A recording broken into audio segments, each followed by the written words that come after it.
135일차 현대어 성경 마가복음 11장. 그들이 예루살렘에 가까이 와서 감람산 근처 벳바게와 베다니에 이르렀을 때 예수께서 두 제자를 먼저 보내시며 말씀하셨다. 저쪽에 있는 마을로 들어가라. 마을에 들어서면 아직 아무도 타보지 않은 새끼 나귀 한 마리가 매여 있는 것이 눈에 띌 것이다. 그것을 풀어서 이리로 끌고 오라. 만일 누가 왜 그러느냐고 묻거든 우리 주님이 쓰시겠답니다 하고 말하라. 그러면 곧 보내줄 것이다. 두 제자가 마을 어귀에 가보니 과연 어린 나귀가 집 앞 길가에 매여 있었다. 그래서 그것을 풀고 있는데 거기 서 있는 사람들이 그 나귀를 왜 풀어가는 거요? 하고 물었다. 제자들이 예수께서 일러주신 대로 말하자 그들이 허락하였다. 제자들은 새끼 나귀를 끌고 와서 자기들의 겉옷을 나귀 등에 얹어 놓은 다음 예수를 그 위에 올라앉으시게 하였다. 많은 사람들이 겉옷을 벗어 길 위에 펴놓기도 하고 들에서 나뭇가지를 꺾어다가 길에 깔아놓기도 하였다. 그리고 행진이 시작되었는데 예수께서는 한가운데서 나귀를 타고 가시자 앞뒤로 애워싼 군중이 일제히 환호하며 걸어갔다. 호산나, 주님의 이름으로 우리 임금이 오신다. 하나님을 찬양하라.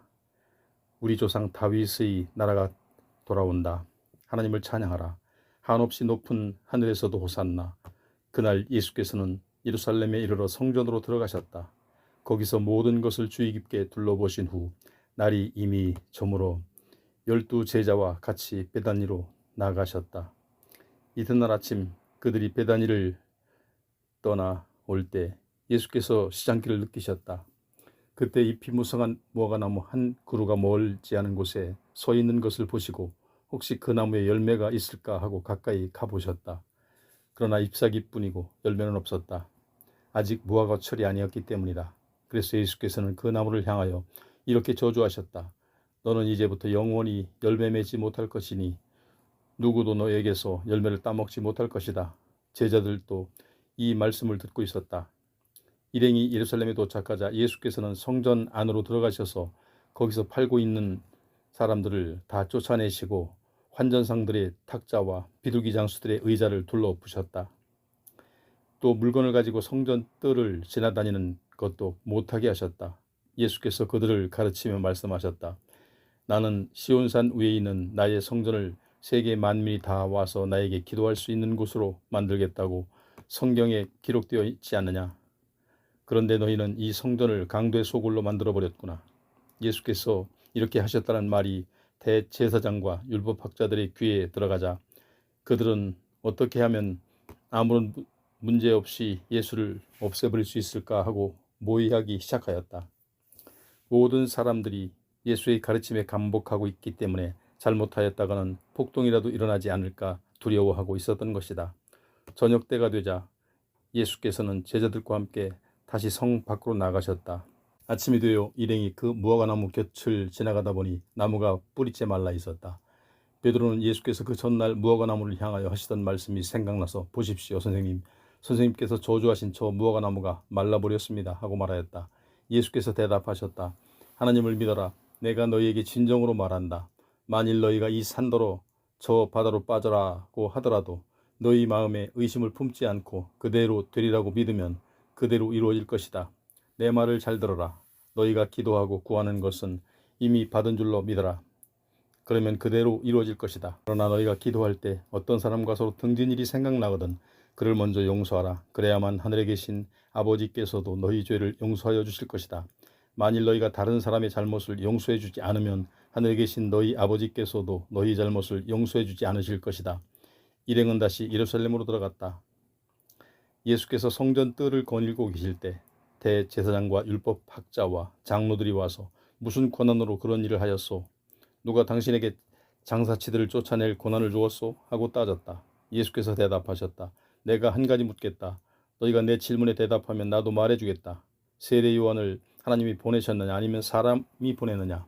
그들은 자기들끼리 만일 하나님이 그를 보내셨다고 대답하면 그런데 왜 그를 받아들이지 않았느냐고 할 것이고 또 만일 하나님이 보낸 것이 아니라고 하면 요한을 예언자로 굳게 믿고 있는 사람들이 큰 소동을 일으킬 것이요 하고 서로 의논하다가 우리들은 대답하지 않겠소 하였다. 그러자 예수께서는 그러면 나도 너희 질문에 대답하지 않겠다고 말씀하셨다. 12장. 예수께서 또 비유를 들어서 사람들에게 하늘나라에 대해서 가르치셨다. 어떤 사람이 포도원을 만들어 울타리를 둘러치고는 포도즙 틀을 놓을 구덩이를 파고 망대를 세웠다. 그리고 그는 그것을 소작인들에게 세 주고 다른 나라로 갔다. 수확철이 되자 그는 포도원 소출에서 얼마를 받아오라고 종 하나를 보냈다. 그런데 소작인들은 그 종을 잡아 때리고 빈손으로 돌려보냈다. 주인이 다시 다른 종을 소작인들에게 보냈더니 그 종도 때리고 머리에 상처를 내어 돌려보냈다. 주인이 또 다른 종을 보냈더니 이번에는 그 종을 죽여버렸다. 그래서 다음에는 많은 종을 한꺼번에 보냈더니 소작인들은 그들을 때리기도 하고 죽이기도 하였다. 주인은 이제 보낼 사람이 사랑하는 자기 아들 하나밖에 남지 않았다. 그래서 그는 마지막으로 그 아들을 보내며 속으로 그들이 내 아들만 공경하겠지 라고 생각하였다. 그러나 소작인들은 그 아들이 오는 것을 보자 저놈은 자기 아버지가 죽으면 이 포도원의 주인이 될 놈이니 죽여버리자. 그러면 이 포도원은 우리 것이 되겠지 라고 생각하였다. 결국 그들은 그 아들까지 잡아 죽인 다음 포도원 밖으로 내던졌다. 포도원 주인이 이 말을 들었을 때 어떻게 하였겠느냐. 그는 불이 나게 돌아와서 그 소작인들을 죽여버리고 포도원을 다른 소작인에게 맡길 것이다. 너희는 성경에서 이런 구절을 읽은 것을 기억하지 못하느냐. 집 짓는 이가 쓸모없어 버린 돌이 이제는 어떤 돌보다도 더욱 소중한 돌이 되었다. 여호와께서 이루신 이 일 그저 놀랍기만 하여라. 엄청나기만 하여라.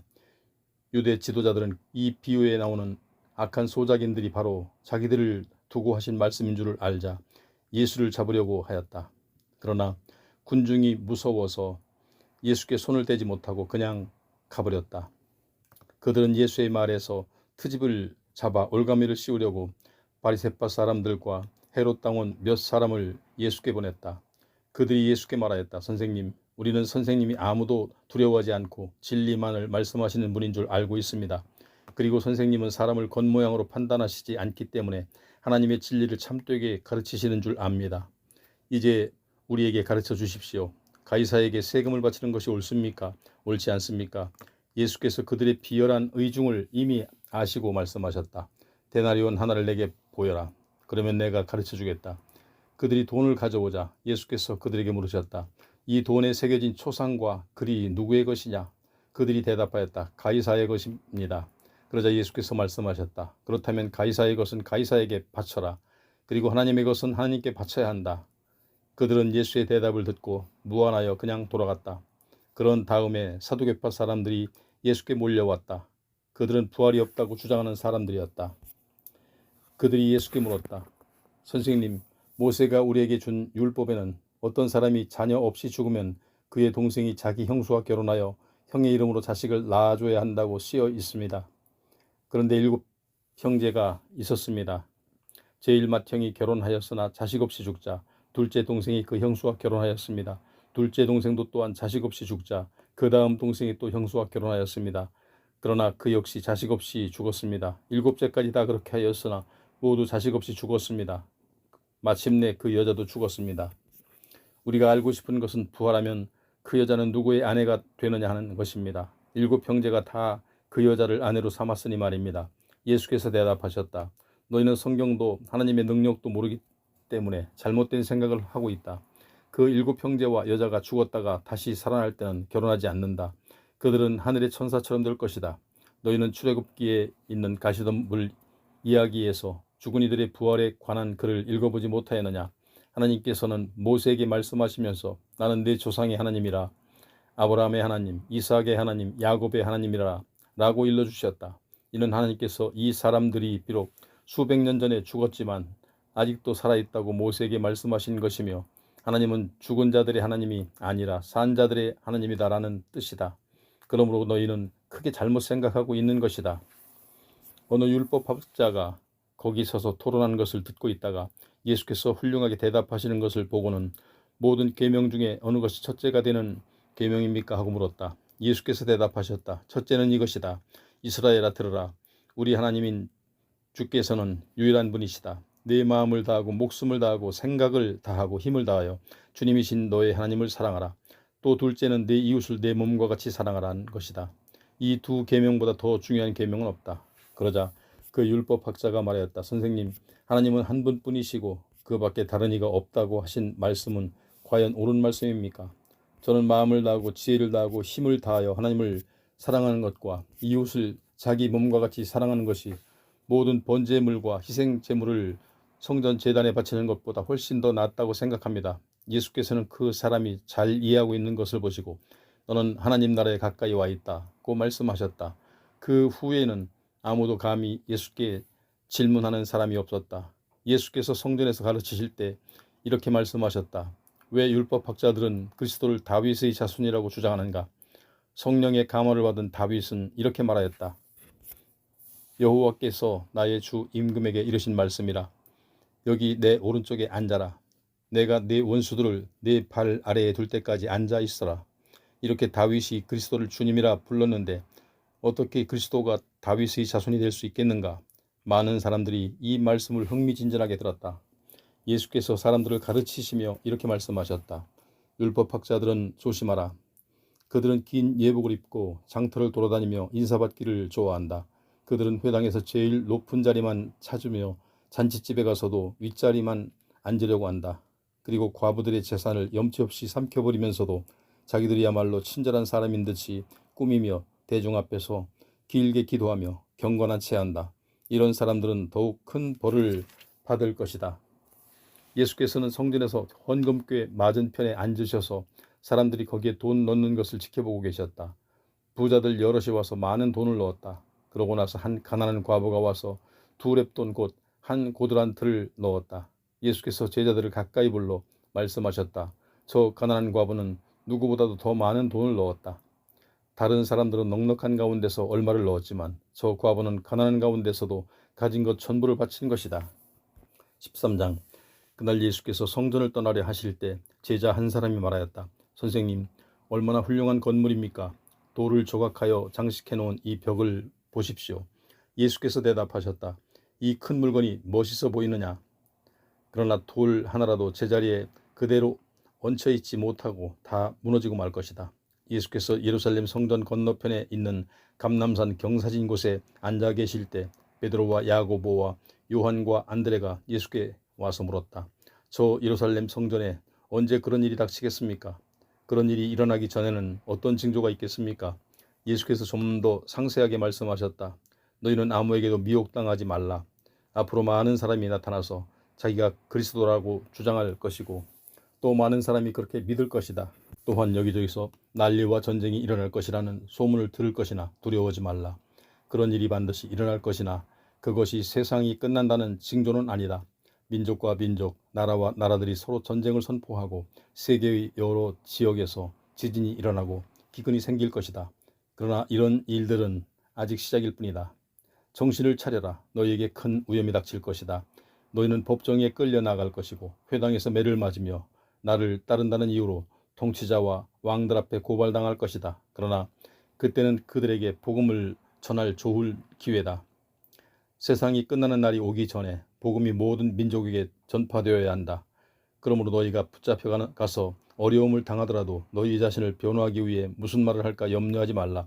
하나님께서 너희에게 일러주시는 말만 그대로 하라. 말하는 이는 너희가 아니라 성령이시다. 형제가 형제를 배신하여 죽는데 내줄 것이고 아비가 자식을 배반할 것이며 자식들은 부모를 배신하여 죽게 할 것이다. 그리고 너희가 내 사람이라는 이유로 모든 사람에게 미움을 받게 될 것이다. 그러나 끝까지 참는 사람은 구원을 얻을 것이다. 멸망케 하는 흉측한 것이 성전에서 있는 것을 보거든 그때 유대에 있는 사람은 산으로 도망가라. 너희가 지붕에 있거든 내려가지도 말고 물건을 가지러 집 안으로 들어가지도 말라. 너희가 들에 있거나 돈이나 옷을 가지러 집으로 들어가지 말라. 이런 때 임신한 여자들과 젖먹이가 딸린 여자들은 불행하다. 그러니 겨울에 이런 일이 일어나지 않도록 기도하라. 그날은 하나님께서 세상을 창조하신 때부터 지금까지 없었고 앞으로도 다시는 없을 환란의 날이 될 것이기 때문이다. 주께서 그 환란의 기간을 줄여주시지 않는다면 살아남을 사람은 하나도 없을 것이다. 그러나 주께서는 자신이 택한 사람들을 위하여 그 기간을 줄여주셨다. 그때 만일 어떤 사람이 이분이 그리스도다 또는 저분이 그리스도다 하더라도 그 말을 믿지 말라. 많은 거짓 그리스도와 거짓 예언자들이 나타나서 그들이 보일 수 있는 모든 이적과 놀라운 일들을 다 써서 하나님의 자녀들을 속일 것이다. 내가 미리 모든 일을 경고하는 것이니 너희는 삼가 조심하라. 그 재난이 다 지나가면 태양은 어두워지고 달은 빛을 잃을 것이며 별들은 하늘에서 떨어지고 모든 천체가 흔들릴 것이다. 그러고 나서 사람들은 인자가 구름을 타고 큰 권능과 영광으로 오는 것을 보게 될 것이다. 그때 인자는 천사들을 보내어 땅 끝에서 하늘 끝에 이르기까지 택한 사람들을 사방에서 모을 것이다. 무화과나무에서 교훈을 배우라. 그 가지가 연해지고 잎이 돋으면 너희는 여름이 가까웠다는 것을 알게 된다. 이와 같이 너희도 이런 일들이 일어나는 것을 보거든 인자가 문 앞에 와 있다는 것을 알라. 내가 분명히 말한다. 이 세대가 지나가기 전에 이 모든 일들이 일어날 것이다. 하늘과 땅은 사라질지라도 내 말은 영원히 사라지지 않을 것이다. 그러나 이런 일이 일어날 그날과 그 시간은 아무도 모른다. 하늘에 있는 천사들도 모르고 나도 모른다. 오직 아버지만이 아신다. 너희는 언제 그 일이 일어날지 모르나 항상 조심하고 깨어 있어라. 인자가 오는 것은 어떤 사람이 다른 나라에 여행을 간 것에 비할 수 있다. 그는 종들에게 자기가 여행을 떠난 사이에 각자 해야 할 일을 맡기고 문지기에게는 자기가 돌아올 때까지 깨어 있으라고 명령하고 떠났다. 그러므로 깨어 있어라. 집 주인이 돌아올 시간이 저녁일지 한밤중일지 이른 새벽일지 날이 밝아올 때일지 너희가 알지 못하기 때문이다. 그가 갑자기 돌아왔을 때 너희가 잠자고 있는 것을 보지 않게 하라. 늘 깨어 있어라. 이것은 너희에게 주는 말인 동시에 모든 사람에게 주는 말이다. 14장. 누룩 없는 떡을 먹는 무교절과 유월절 잔치가 시작되기 이틀 전이었다. 대제사장과 율법학자들은 예수를 잡아 죽일 기회를 찾으려고 모여 앉아 궁리하고 있었다. 그러나 여러 사람이 유월절 기간 중에 예수를 죽여서는 안 됩니다. 군중이 소동을 일으킬지도 모르니 이 기간만은 피합시다 하고 말하며 그 일을 잠시 뒤로 미루어졌다. 예수께서 베다니에 있는 나병 환자 시몬의 집에 계실 때였다. 예수께서 음식을 잡수시고 계셨는데 한 여자가 매우 값진 나드 향유가 든 옥합을 가지고 와서 그것을 깨뜨려 예수의 머리에 부었다. 그러자 함께 식탁에 앉아있는 몇 사람들이 화를 버럭 내며 왜 향유를 그렇게 낭비하는가? 이 향유를 팔면 300데나리온은 받을 수 있으니 차라리 그것을 가난한 사람들에게 나누어 주는 것이 옳지 않은가 하고 나무랐다. 그러자 예수께서 말씀하셨다. 가만두라. 이 여자가 내게 아름다운 일을 하였는데 왜 괴롭히느냐? 가난한 사람들은 언제나 너희 주변에 있으니 너희가 마음만 있으면 아무 때든 그들을 도와줄 수 있다. 그러나 나는 언제까지나 너희와 함께 있는 것이 아니다.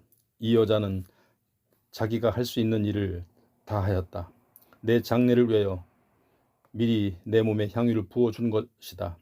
내가 분명히 말한다. 온 세상 어디서든지 복음이 전파되는 곳마다 이 여자가 한 일도 전해져서 사람들의 기억에 남게 되고 또한 높이 평가될 것이다. 그때 12제자 중 가운데 하나인 가룟 유다가 대제사장들 찾아가서 예수를 그들에게 넘겨주겠다고 말하였다. 그들은 유다의 말을 듣고 무척 기뻐하며 그에게 돈을 주겠다고 약속하였다. 그래서 유다는 예수를 넘겨줄 기회와 장소를 엿보기 시작하였다. 무교절 잔치의 첫날은 유월절 양을 잡는 것이었다. 그래서 제자들은 선생님께서 드실 유월절 음식을 저희가 어디다가 차려야 할까요? 하고 물었다. 예수께서 제자 두 사람을 예루살렘으로 보내시며 말씀하셨다. 성 안에 들어가면 물동이를 들고 너희를 향해 걸어오는 사람을 만날 테니 그를 따라가라. 그리고 그 사람이 들어가는 집으로 가서 집주인에게 우리 선생님께서 제자들과 함께 유월절 음식을 먹을 방이 준비되어 있는지 알아보라고 하십니다. 하고 말하라. 그러면 그가 이미 자리가 다 마련된 큰 다락방으로 너희를 안내할 것이다. 거기에다 준비해 놓아라. 두 제자가 성 안에 들어가 보니 예수께서 일러주신 대로 다 마련되어 있었다. 그들은 거기서 유월절 음식을 준비하였다. 저녁 때가 되자 예수께서 제자들과 함께 그 집으로 가셨다. 그들이 식탁에 둘러앉아 음식을 나누고 있을 때 예수께서 말씀하셨다. 내가 분명히 말한다. 지금 나와 함께 식사하고 있는 너희 가운데서 한 사람이 나를 배신할 것이다. 그 순간이 무거운 침묵이 감돌았다. 제자들은 근심스레 저마다 물었다. 설마 저는 아니겠지요? 예수께서 대답하셨다. 너희 12사람 중에 하나인데 지금 나와 함께 그릇에 손을 넣는 자가 바로 그 사람이다. 인자는 오래전에 예언자가 선포한 대로 죽음의 길을 가겠지만 인자를 배신한 그는 참으로 불행하다. 그는 차라리 세상에 태어나지 않았더라면 좋았을 것이다. 음식을 먹을 때 예수께서 떡을 들어 축복하시고 떼어 제자들에게 주시며 말씀하셨다. 받아 먹어라.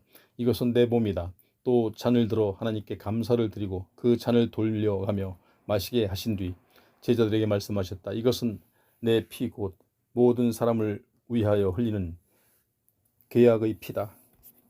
나는 분명히 말한다. 하나님 나라에서 새 것을 마실 그날까지 나는 결코 포도 열매에서 난 것을 마시지 않을 것이다. 그리고 그들은 하나님을 찬송하는 노래를 부르며 감람산으로 올라갔다. 예수께서 제자들에게 말씀하셨다. 너희는 모두 나를 버릴 것이다. 이미 하나님께서 예언자들을 통하여 이렇게 말씀하시지 않았느냐. 가라, 일어나 내 목자를 찔러 죽여라. 내 곁에 나와 똑같이 일하는 바로 그 사람을 찔러라. 양떼가 뿔뿔이 흩어지도록 그 목자를 쳐 죽여라. 그러나 나는 다시 살아나 너희보다 먼저 갈릴리로 갈 것이다. 베드로가 예수께 말하였다. 비록 다른 사람들이 다 주님을 버린다 할지라도 저는 절대로 주님을 버리지 않겠습니다. 예수께서 말씀하셨다. 오늘 밤 닭이 2번 울기 전에 너는 3번이나 나를 모른다고 할 것이다. 그러자 베드로는 더욱 힘주어 말하였다. 아닙니다. 주님과 함께 죽는 일이 있더라도 저는 절대로 주님을 모른다고 하지 않을 것입니다. 다른 제자들도 모두 이와 같이 맹세하였다. 겟세마네라고 하는 동산에 오르시자 예수께서는 제자들에게 내가 가서 기도하는 동안 여기 앉아 있어라 하고 말씀하신 뒤 베드로와 야고보와 요한만을 따로 데리고 가셨다. 예수께서는 공포와 깊은 번민에 쌓여 이렇게 말씀하셨다. 내 마음이 슬픔으로 가득하여 찢어질 것 같구나. 너희는 여기 머물러 깨어 있어라 하시고는 홀로 일어나 저만큼 걸어가셨다. 거기서 땅에 엎드려 할 수만 있다면 이 고난의 시간이 자신에게서 지나가게 해달라고 기도하셨다. 아버지, 아버지께서는 모든 일을 하실 수 있습니다. 이 잔을 내게서 치워주십시오. 그러나 내 뜻대로 하지 마시고 아버지의 뜻대로 하십시오. 그러고 나서 세 제자에게 돌아와 보시니 그들은 자고 있었다. 예수께서 베드로에게 시몬아 자고 있느냐? 단 한 시간도 나와 함께 깨어 있을 수 없더냐? 너희는 깨어 있어 유혹에 빠지지 않도록 기도하라. 마음은 간절하나 육신이 약하구나 하고 말씀하셨다. 예수께서는 다시 저만큼 걸어가셔서 같은 말씀으로 반복하여 기도하셨다. 그리고 다시 돌아와 보시니 그들은 여전히 자고 있었다. 이는 그들이 매우 피곤했기 때문이다. 그들은 예수께 무슨 말을 해야 할지 몰랐다. 예수께서 3번째 돌아오셔서 그들에게 이렇게 말씀하셨다. 아직도 자고 있느냐? 그만하면 넉넉하다. 이제 때가 되었다. 보라, 인자가 악한 자들의 손에 넘어가게 되었다. 어서 일어나 가자. 나를 넘겨줄 자가 가까이 와 있다. 예수의 말씀이 채 끝나기도 전에 갑자기 12제자 가운데 하나인 유다가 대제사장과 율법학자와 장로들이 보낸 일당과 함께 그곳에 나타났다. 그들은 칼과 몽둥이를 들고 있었다. 유다는 미리 그들에게 내가 입맞추는 사람이 바로 그 사람이니 실수 없이 그를 붙잡으시오 고 말해 두었으므로 그곳에 당도하자 곧 예수께 다가가서 선생님 하고 소리치면서 다정하게 입을 맞추었다. 그러자 일당들은 재빨리 예수를 붙잡았다. 그때 예수 곁에 서 있던 사람 하나가 칼을 빼어 대제사장의 종의 귀를 베어버렸다. 예수께서 그들을 보시고 말씀하셨다. 이렇게 무장을 하고 나를 잡으러 오다니 내가 무슨 위험한 강도라도 된단 말이냐. 왜 너희는 내가 성전에서 날마다 가르칠 때는 잡지 않았느냐. 하지만 이런 일이 일어난 것에 대한 예언이 이루어지기 위한 것이다. 그러는 동안에 제자들은 모두 예수를 버리고 달아나 버렸다. 예수를 따르는 한 청년은 벗은 몸에서 배에 혼이불을 두르고 있었는데 일당들이 그를 붙들려고 하자 배에 혼이불을 버리고 알몸으로 달아났다. 예수께서 대제사장의 집으로 끌려오시자 다른 대제사장과 율법학자와 장로들이 금방 모여들었다. 베드로도 멀찍이 뒤따라 대제사장의 집 안뜰까지 들어와 경비병들 틈에 웅크리고 앉아 불을 쬐고 있었다. 안에서는 대제사장들과 온 유대인 의회원들이 예수를 사형에 처하기에 충분한 증거를 찾으려고 애를 썼다. 그러나 헛수고였다. 많은 거짓 증인들이 나서서 떠들어댔으나 그들의 증언은 서로 엇갈렸다. 그 중에 어떤 사람들은 일어서서 이렇게 증언하였다. 우리는 그가 사람의 손으로 지은 이 성전을 헐고 사람의 손을 빌리지 않은 새 성전을 사흘 만에 짓겠다고 말하는 것을 들었습니다. 그러나 이 증언도 서로 맞지 않았다. 대제사장이 의회 앞에 나와서 예수께 물었다. 여러 증인이 내게 불리한 증언을 하고 있는데 할 말이 있으면 자신을 위해서 변호해보라. 예수께서는 아무 대답도 하지 않으셨다. 대제사장이 다시 물었다. 네가 하나님의 아들 그리스도냐? 예수께서 대답하셨다. 그렇다. 너희는 인자가 하나님의 오른편에 앉아있는 것과 하늘 구름을 타고 오는 것을 볼 것이다. 그러자 대제사장이 자기 옷을 찢으며 더 이상 무슨 말이 필요하겠습니까? 하나님을 모독하는 저 사람의 말을 우리가 모두가 직접 들었는데 또 다른 증인이 필요할까요? 여러분의 의견은 어떻습니까? 하고 묻자 그들은 만장일치로 사형 판결을 내렸다. 그들 가운데 몇 사람이 예수께 침을 뱉고 얼굴을 가린 후에 주먹으로 치면서 누가 너를 쳤는지 알아맞혀 보아라 하고 조롱하였다. 심지어는 경비병들까지도 예수를 손찌검하였다. 그동안 베드로는 뜰 아래쪽에 있었다. 그런데 대제사장의 집에서 일하는 여종 하나가 불을 쬐고 있는 베드로를 보고 당신은 나사렛 예수와 같이 다니던 사람이군요 하고 말하였다. 그러자 당황한 베드로는 도대체 무슨 말을 하는지 모르겠다 고 부인하며 바깥들로 나가버렸다. 바로 그때 닭이 울었다. 그 여종은 다시 베드로가 거기 서 있는 것을 보고 곁에 있는 사람들에게 이 사람은 예수의 제자가 틀림없어요 하고 말하였다.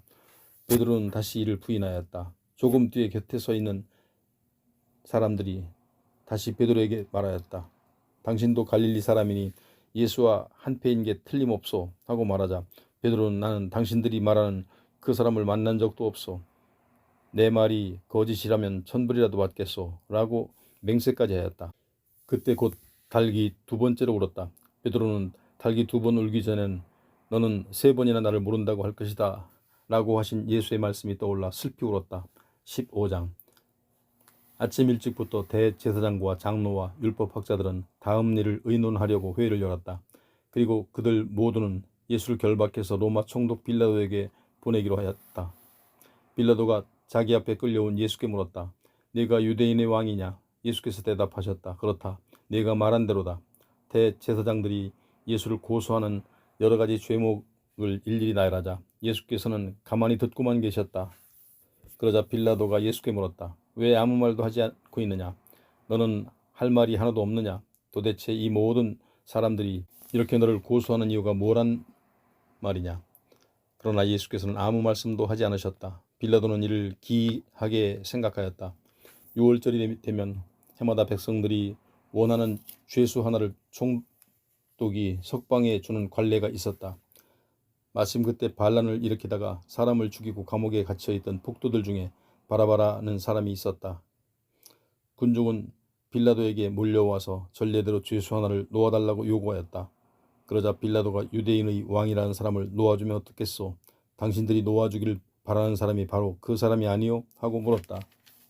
빌라도는 대제사장들이 예수를 시기한 나머지 뒤에서 이 사건을 조종하여 흉계를 꾸민 것이라고 점을 알고 있었기 때문에 그와 같이 말하였던 것이다. 그러나 대제사장들은 군중을 선동하여 예수 대신 바라바를 놓아달라고 요구하게 되었다. 빌라도가 그들에게 물었다. 그렇다면 유대의 왕이라고 부르는 사람은 어떻게 하면 좋겠소? 그들은 소리를 질러댔다. 그는 십자가에 못 박아야 합니다. 빌라도가 이유가 뭐요? 하고 그가 무슨 나쁜 일을 하였소? 하고 묻자 그들은 더욱 요란하게 떠들어대며 그를 십자가에 못 박아야 합니다라고 소리쳤다. 폭동이 일어날까봐 겁을 먹은 빌라도는 군중들의 기분을 맞추려고 바라바를 석방하였다. 그리고 예수를 채찍질한 후에 십자가에 못 박으라고 내주었다.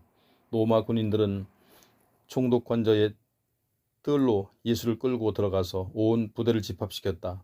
그리고 예수께 자색 옷을 입히고 가시관을 엮어 머리에 씌운 뒤에 경례를 하면서 유대인의 왕 만세하고 외쳤다.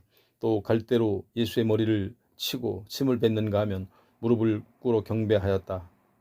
이렇게 실컷 희롱한 후 자색 옷을 벗기고 다시 예수의 옷을 입혀서 십자가에 못 박으려고 끌고 나갔다.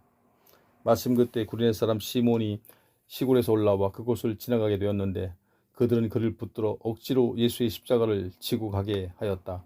시몬은 알렉산더와 루포의 아버지였다. 그들은 예수를 끌고 골고다라는 곳으로 갔다. 골고다는 해골의 언덕이라는 뜻이다. 그들이 모략을 탄 포도주를 드렸으나 예수께서는 거절하셨다. 마침내 그들은 예수를 십자가에 못 박았다. 그러고 나서 주사위를 던져 예수의 옷을 나누어 가졌다. 예수를 십자가에 못 박은 때는 아침 9시였다. 예수를 못 박은 십자가 위에서 유대인의 왕이라는 죄목을 붙인 패가 달려 있었다. 강도 2명도 그날 십자가에 달아 예수의 십자가 양쪽에 세웠다. 이렇게 해서 그는 악한 자의 하나로 간주되었다 라고 한 성경이 말씀이 그대로 이루어졌다. 지나가는 사람들이 머리를 흔들며 예수를 조롱하였다. 하하, 꼴 좋다. 성전을 헐고 사흘 만에 다시 지을 수 있다고 큰소리치더니 그런 이적을 보일 수 있거든 십자가에서 내려와 내 목숨이나 구해보시지. 대제사장과 율법학자들도 둘러서서 예수를 조롱하며 남을 구원하면서도 자기 자신을 구원하지 못하는군. 이봐, 이스라엘 왕 그리스도여, 십자가에서 내려와 보시지. 그러면 우리가 믿어드리지 하고 빈정거렸다. 심지어 양쪽 십자가에 달린 두 강도까지도 예수께 욕을 퍼부었다. 낮 12시쯤 어둠이 온 땅을 덮기 시작하더니 오후 3시까지 계속되었다. 그런데 3시쯤 되었을 때였다. 예수께서 큰 소리로 엘리 엘리 라마 사박다니 하고 부르짖으셨다. 이것은 하나님, 나의 하나님, 왜 나를 버리셨나이까 라는 뜻이다. 거기 섰던 사람들은 이 말씀을 듣고 예언자 엘리야를 부르는 것으로 생각하였다. 그래서 한 사람이 달려가 해면에다 신 포도주를 적셔가지고 갈대 끝에 꽂아 올려주고는 엘리야가 와서 그를 내려주나 보자 하고 말하였다. 그러자 예수께서는 큰 소리로 지르시고 숨을 거두셨다.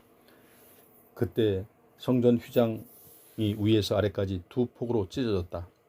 십자가 곁에 서서 예수께서 숨을 거두시는 것을 지켜보고 있던 백부장인은 이분은 참으로 하나님의 아들이었다라고 말하였다.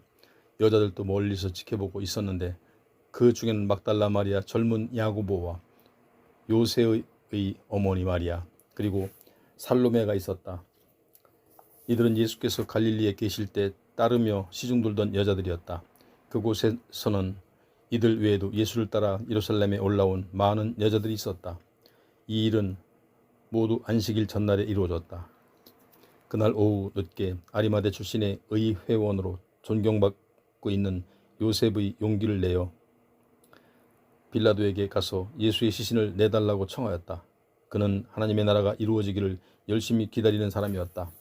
빌라도는 벌써 예수가 죽었다는 데 놀라 백부장을 불러 그가 죽은 지 오래되었는가를 묻고 자세한 것을 알아본 뒤에 요셉에게 예수의 시체를 가져가도 좋다고 허락하였다. 요셉은 예수의 시체를 십자가에서 내린 다음 가지고 간 고운 배로 시신을 쌌다. 그리고 바위를 깎아 만든 무덤 안에 모셔다 놓고 돌을 굴려 무덤 문을 막았다. 막달라 마리아와 요새의 어머니 마리아는 예수를 어디에 모셔두는지를 지켜보고 있었다. 16장. 다음날 저녁 안식일이 지나자 막달라 마리아와 살로메와 야고보의 어머니 마리아는 나가서 시체에 바르는 향료를 샀다. 그리고 안식일 다음날 동틀 무렵에 향료를 가지고 무덤으로 갔다. 그들은 걸어가면서 무덤 입구를 막은 큰 돌을 어떻게 굴려낼 수 있을까 하고 걱정하였다. 그런데 그들이 무덤에 가보니 무덤을 막고 있던 큰 돌은 이미 옮겨져 무덤 입구가 열려 있었다. 무덤 안으로 들어간 여자들은 깜짝 놀랐다. 흰옷을 입은 한 청년이 오른편에 앉아 있었기 때문이다. 그 청년이 말하였다. 놀라지 말아라. 너희는 십자가에 못 박히신 나사렛 예수를 찾고 있느냐? 그분은 여기 계시지 않는다. 그분은 다시 살아나셨다. 보라, 여기가 그분의 시체를 모셨던 곳이다. 이제 베드로와 제자들에게 가서 예수께서 전에 말씀하신 대로 너희들보다 먼저 갈릴리로 가셔서 거기서 너희들을 만날 것이다 라고 전하라.